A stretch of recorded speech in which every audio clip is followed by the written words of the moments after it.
ನನ್ನ ಕೈಲಿ.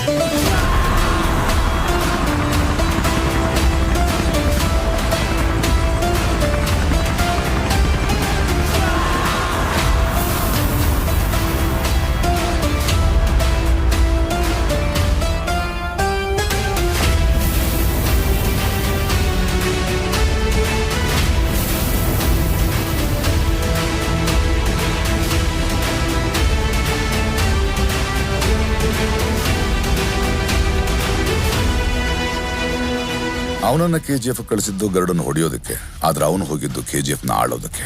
ಅದಕ್ಕೆ ಮೊದಲು ಗರುಡನ್ನು ಹೊಡಿಬೇಕಿತ್ತು, ಗಾರ್ಡ್ಸ್ ಇಂದ ತಪ್ಪಿಸ್ಕೋಬೇಕಿತ್ತು, ಎಲ್ಲಕ್ಕಿಂತ ಮುಖ್ಯವಾಗಿ ಜನರನ್ನು ಅವನ ಕಡೆ ಸೆಳಿಬೇಕಿತ್ತು.